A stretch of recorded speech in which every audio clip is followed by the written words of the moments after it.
Hello dear students, Gayatri विद्या मंदिर उच्च माध्यमिक विद्यालय सांचौर जिला जालौर के इस YouTube चैनल पर आप सभी का स्वागत है। प्रिय विद्यार्थियों, मैं अनिल कुमार सोनी, कक्षा 6 विषय गणित अध्याय 5 प्रारंभिक आकारों को समझना, इसका जो सामान्य जानकारी है कल 1 से 5 तक मैंने आपको बताए थे और उसके बाद 6 से 7, 8, 9 जो भी है आज बताऊंगा। ये सामान्य जानकारी आप याद करना।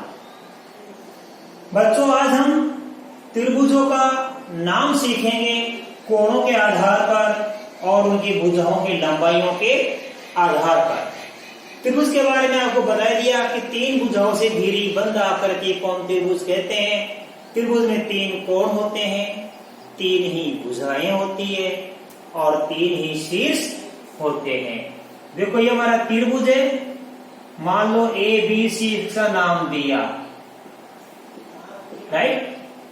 तो ध्यान देना, त्रिभुज में 3 शीर्ष होते हैं, शीर्ष A, शीर्ष B, शीर्ष C। 3 शीर्ष, 3 ही कोण होते हैं, कोण A, कोण B, कोण C, और 3 ही भुजाएं होती है, भुजा AB, भुजा BC और भुजा AC, राइट। अब आप ध्यान देना, इसका नाम देखेंगे, त्रिभुज का नाम कैसे देते हैं। कोणों के आधार पर त्रिभुजों का वर्गीकरण। न्यून कोण त्रिभुज, ये त्रिभुज का चिन्ह, इसका त्रिभुज आप हिंदी में लिख सकते हो, त्रिभुज हिंदी में लिख सकते हो, या इसका चिन्ह बदलना छोटा सा, इस 3 भुजाओं का छोटा सा चिन्ह, ये त्रिभुज का चिन्ह है। न्यून कोण त्रिभुज किसे कहते हैं बच्चों, आपको याद होना चाहिए अच्छी तरह। त्रिभुज का प्रत्येक कोण न्यून कोण हो उसे न्यून कोण त्रिभुज कहते हैं। त्रिभुज के 3 कोण होते हैं और तीनों ही कोण कैसे होने चाहिए, न्यून कोण होने चाहिए, मतलब 90 डिग्री से छोटे। तीनों कोणों का मान 90 डिग्री से कम हो उसे न्यून कोण त्रिभुज कहते हैं। फिर होता है समकोण त्रिभुज। समकोण किसे कहते हैं, कल आपको सिखाया था, 90 डिग्री के कोण को हम समकोण कहते हैं। 90 डिग्री से बड़े कोण को अधिक कोण कहते हैं और 90 डिग्री से कम को हम न्यून कोण कहते हैं। याद रखना, समकोण त्रिभुज किसे कहते हैं, त्रिभुज का कोई एक कोण, या तो क्या प्रत्येक कोण न्यून कोण होने चाहिए, और इसमें क्या होता है समकोण त्रिभुज है, त्रिभुज का कोई एक कोण समकोण होना चाहिए। तो जिस त्रिभुज का कोई एक कोण समकोण हो, कोई भी एक कोण समकोण हो उसे समकोण त्रिभुज कहते हैं। तो देखो, न्यून कोण त्रिभुज इस प्रकार का बनता है, राइट, और समकोण त्रिभुज इस प्रकार का बनता है, ये समकोण 90 डिग्री, अथवा ऐसे बना सकते हैं इधर, राइट, ये समकोण त्रिभुज है।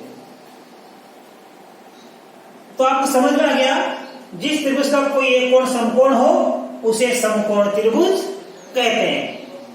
अधिक कोण त्रिभुज, त्रिभुज का कोई एक कोण अधिक कोण हो, त्रिभुज का कोई एक कोण कैसा हो, अधिक कोण हो, 90 से बड़ा हो। तो देखो कैसे बनता है, ये मान लो यहां से ऐसा बना दिया हमने, ये 90 से बड़ा बन गया, ये 90 से बड़ा बन गया, और ये दोनों क्या है, 90 से छोटे हैं, राइट। तो अधिक कोण त्रिभुज किसे कहते हैं, त्रिभुज का कोई एक कोण अधिक कोण हो उसे अधिक कोण त्रिभुज कहते हैं, ठीक है। अब इसके बाद देखिए आप, भुजाओं की लंबाइयों के आधार पर त्रिभुजों का वर्गीकरण। तो कोणों के आधार पर त्रिभुज कितने प्रकार के हुए, 3 प्रकार के। न्यून कोण त्रिभुज किसे कहते हैं, त्रिभुज का प्रत्येक कोण न्यून कोण हो, यानी 90 से छोटा हो। समकोण त्रिभुज किसे कहते हैं, त्रिभुज का कोई एक कोण समकोण हो, यानी 90 डिग्री का हो, उसे हम समकोण त्रिभुज कहते हैं। अधिक कोण त्रिभुज किसे कहते हैं, त्रिभुज का कोई एक कोण अधिक कोण, राइट। अब देखो 7वां पॉइंट, भुजाओं की लंबाइयों के आधार पर त्रिभुजों का वर्गीकरण। तो लंबाई बराबर हो सकती है, छोटी बड़ी भी हो सकती है, तीनों बराबर हो सकती है, तीनों अलग हो सकती है, या 2 बराबर हो सकती है, ये बातें आप समझना। पहला आता है भुजाओं की लंबाई के आधार पर त्रिभुजों का वर्गीकरण में नंबर 1, समबाहु त्रिभुज। सम यानी समान, बाहु यानी भुजाएं, तो सम यानी समान, बाहु यानी भुजाएं, आप समझोगे समान भुजाएं हो जिसकी। तो जिस त्रिभुज की तीनों भुजाएं समान हो, तीनों भुजाएं क्या हो, समान हो, उसे हम क्या कहते हैं, समबाहु त्रिभुज, ध्यान देना, समबाहु त्रिभुज किसे कहते हैं? तीनों भुजाएं समान हो। जैसे मान लो मैंने एक त्रिभुज बना दिया है, इसकी ये भुजा तीनों भुजा बराबर नाप की है, तो ये क्या हो गया? समबाहु त्रिभुज। समद्विबाहु त्रिभुज, त्रिभुज की कोई दो भुजाएं समान माप की हो, कोई भी दो भुजाएं समान माप की हो, उसे क्या कहते हैं? समद्वि, यानी द्वि यानी दो भुजाएं समान हो। जैसे मान लो ये त्रिभुज बना दिया, ये भुजा बराबर है, तो ये हो गया समद्विबाहु, दो भुजा समान हो गई। एक बताओ विषम बाहु, विषम यानी जो समान नहीं हो, तीनों भुजाएं समान हो, तो त्रिभुज की तीनों भुजाएं कैसी होनी चाहिए? असमान। जब त्रिभुज की तीनों भुजाएं असमान माप की हो, उसे विषम बाहु त्रिभुज कहते हैं। जैसे मान लो 1 2 3, ये तीनों ही भुजा क्या है? अलग अलग माप की है, तो इसे कहेंगे विषम बाहु त्रिभुज। अब आप बच्चों अच्छी तरह समझ में आएगा। इसके बाद में आपको पॉइंट नंबर 8 वो सिखाऊंगा। देखिए बच्चों, पॉइंट नंबर 8, चतुर्भुजों के गुणों के आधार पर वर्गीकरण। त्रिभुज के बारे में हम सीख लिए, उनका नामकरण भुजाओं के आधार पर, कोणों के आधार पर। अब हम चतुर्भुजों के गुणों के आधार पर उसको नाम देना सीखेंगे।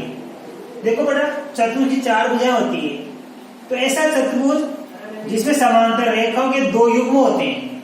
देखो बच्चों, समांतर रेखाओं के 2 युग्म होते हैं, उसको क्या कहते हैं? समांतर चतुर्भुज कहते हैं। समांतर चतुर्भुज किसे कहते हैं?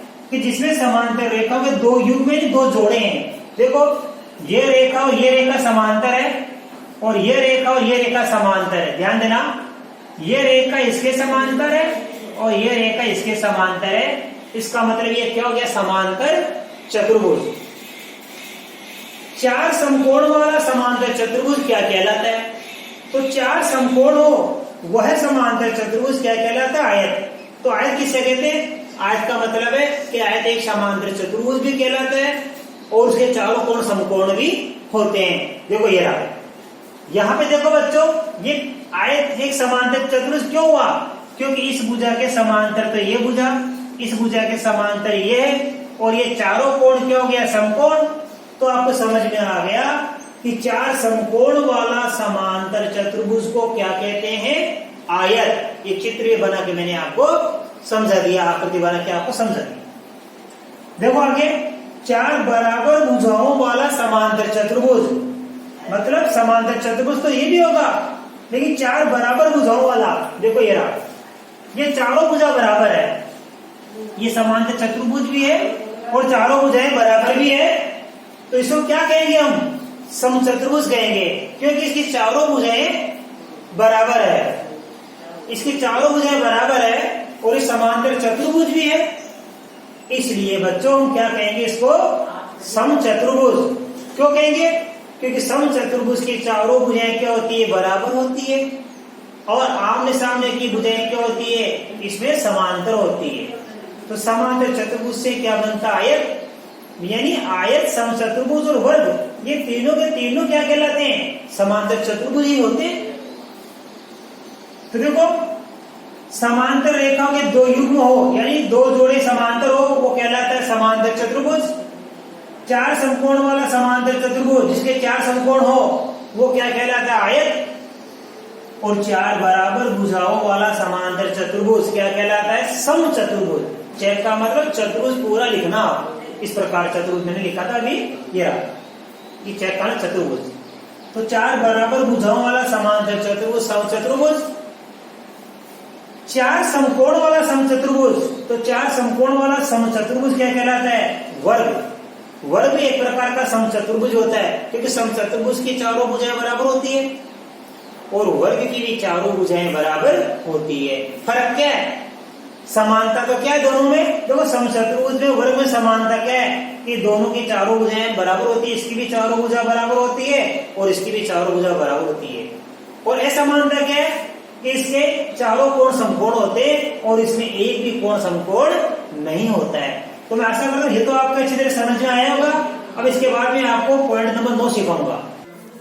देखिए बच्चों, पॉइंट नंबर 9, बहुभुजों के नाम भुजाओं की संख्या के आधार पर। अब हम बहुभुजों के नाम सीखेंगे कि इनको बहुभुजों को क्या क्या नाम से पुकारते हैं। भुजाओं की संख्या के आधार पर। पहले तो सीखो बहुभुज किसे कहते हैं। 3 या 3 से अधिक भुजाओं से घिरी बंद आकृति को हम बहुभुज कहते हैं। मतलब बहुभुज में कम से कम 3 भुजाएं होनी चाहिए या 3 भुजाओं से घिरी बंद आकृति को हम त्रिभुज कहते हैं। आपको समझ आ गया बहुभुज किसे कहते हैं कि 3 या 3 से अधिक भुजाओं से घिरी किसी बंद आकृति को हम बहुभुज कहते हैं। अब देखो भुजाओं की संख्या दे रखी है, बहुभुज का नाम दे रखा है, वो सामने मैंने आकृति बना के आपको समझाने का प्रयास किया है। भुजाओं की संख्या 3 हो उस बहुभुज को नाम क्या बोलेंगे, त्रिभुज। त्रि यानी 3, भुज यानी भुजा, 3 भुजा जिसकी हो उसे हम त्रिभुज कहेंगे। और त्रिभुज की आकृति इस प्रकार बनती है, ट्रायंगुलर, राइट। अब देखो भुजाओं की संख्या 4 हो उसे हम चतुर्भुज कहते हैं। मतलब 4 भुजा जिसकी हो, चतुर यानी 4, भुज यानी भुजा, 4 भुजा जिसकी हो उसे हम चतुर्भुज कहते हैं। इस प्रकार की आकृति बनती है चतुर्भुज की। 5 भुजा जिसकी हो उसे कहते हैं पंचभुज, पंच यानी 5, भुज यानी भुजा, तो 5 भुजा जिसकी हो उसे हम क्या कहते हैं, पंचभुज। और आकृति इस प्रकार बनती है। जिसकी भुजाओं की संख्या 6 हो उसे बोलते हैं षडभुज, षड यानी 6, तो 6 भुजा जिसकी हो उसे हम षडभुज कहते हैं। उसकी आकृति इस प्रकार बनती है। 8वां, 8 भुजा, 8 भुजाओं की संख्या 8 है उसको बोलते हैं अष्टभुज, यानी 8 भुजाएं जिसकी हो उसे हम कहते हैं अष्ट यानी 8 भुजाएं कहते हैं। अर्थात 8 भुजा जिसकी हो उसको अष्टभुज कहते हैं। और अष्टभुज की आकृति इस प्रकार बनती है। तो मैं ऐसा कर सकता हूं कि आपको अच्छी तरह आज ये पॉइंट समझ में आएंगे। आप इनको अपनी नोटबुक में उतारना बड़ी सफाई से। ये टेबल जो बनाई है मैंने, आप बनाना, और ये जो भी आप पेंसिल से बनाना, सारा काम पेंसिल से बनाना आकृतियां। और आपको नियमित रूप से बच्चों ये वीडियो देखना है और नोटबुक में इसको उतारने के बाद इनका अभ्यास भी करना है। बाकी कल मैं आपको प्रश्नावली की शुरुआत कराऊंगा। धन्यवाद।